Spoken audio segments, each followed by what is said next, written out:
बाला साहब ठाकरे आज जो है वो आड़े हाथों ले रहा है, लेकिन ये इशारों इशारों में बातें करते हैं, कभी खुलकर कहते नहीं है कि बात किसकी कर रहे हैं। तो आज इनसे कहते हैं कि इशारों में और गोलमोल बातें करना बंद करें, साफ तौर पे कटघरे में किसे खड़ा करेंगे।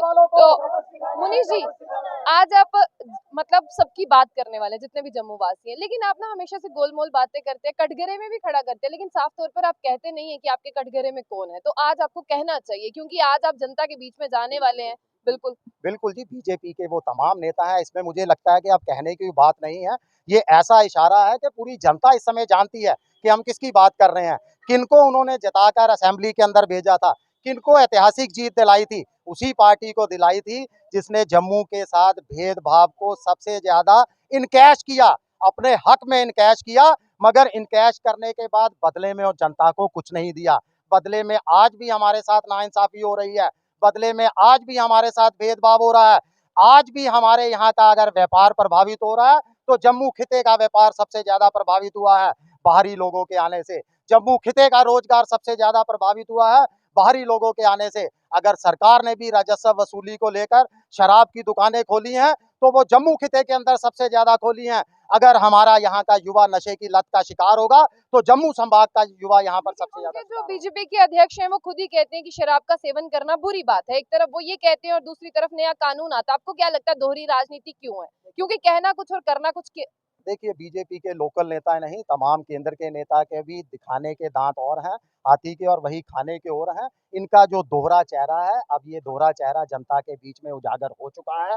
अब जनता समझ चुकी है कि किस तरह की ये राजनीति करते हैं। ये जन मुद्दों से ध्यान भटकाने के लिए किस तरह का धार्मिक बातों का प्रयोग करते हैं, किस तरह की राजनीति करते हैं, लोगों को, जनता को गुमराह करने के लिए। अब जनता पहचान चुकी है और जो रही सही कसर है, अगर कुछ परसेंट जनता अभी इनके ऊपर भगत बनी हुई है, तो हम ये आपके साथ वादा करते हैं कि अपने इन तमाम मुद्दों के साथ जब हम जनता के बीच में जाएंगे तो जो इनके भगत हैं वो भी इनको गालियां निकालते समय देर नहीं लगाएंगे।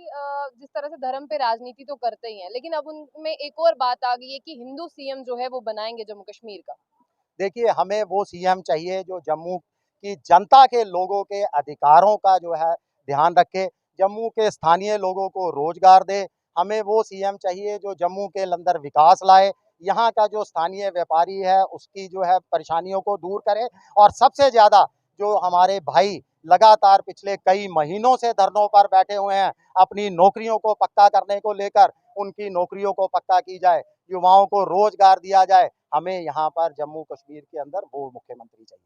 शिवसेना की जहां तक बात करते हैं, जब भी आप वहां पर डॉक्टर फारूक अब्दुल्ला के निवास पर गए तो आपको भी देशद्रोही जो है वो करार दे दिया गया और कहा कि एक चाय का प्याला पीने के लिए जो है वो देशद्रोही के साथ शामिल है। देखिए, जनता जानती है कौन इस समय देशद्रोही है, कौन जनता द्रोही है।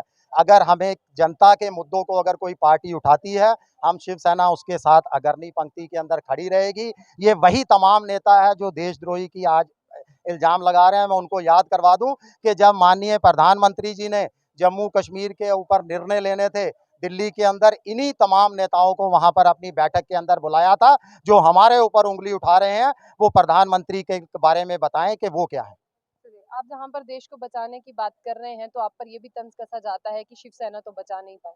बिल्कुल, शिवसेना बची हुई है जी। आपको बहुत बड़ा मैं एग्जाम्पल देता हूँ, उदाहरण देता हूँ।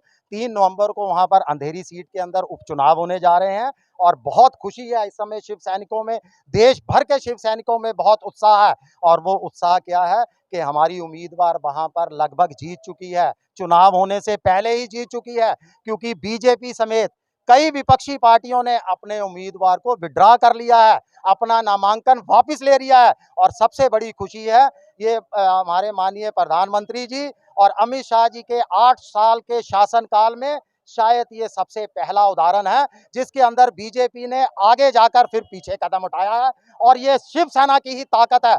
जब जब शिवसेना को चुनौतियों का सामना करना पड़ा है, परेशानियों का सामना करना पड़ा है, शिवसेना जनता के समर्थन के साथ और मजबूती के साथ आगे आई। जीत निश्चित है ना? 100% निश्चिंत है। आप तैयारी रखिए, 3 नवंबर के बाद आपका मुंह मीठा करवाया जाएगा।